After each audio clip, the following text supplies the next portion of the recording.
الرحمن الرحیم۔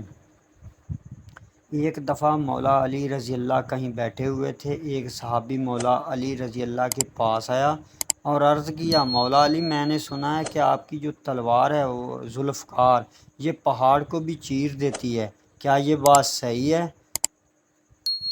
مولا علی رضی اللہ عنہ نے فرمایا، ہاں، سچ سنا ہے۔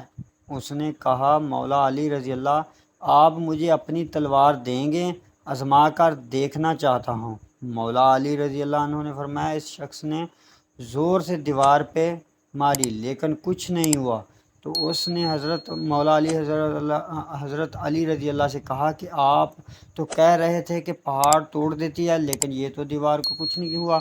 مولا علی رضی اللہ نے مسکراتے ہوئے فرمایا، میں نے تمہیں اپنی تلوار دی ہے، اپنا ہاتھ نہیں۔ ذوالفقار بھی ذوالفقار ہے جب حضرت علی رضی اللہ کے ہاتھ میں ہو، ورنہ یہ صرف لوہے کا ٹکڑا ہے اور کچھ نہیں۔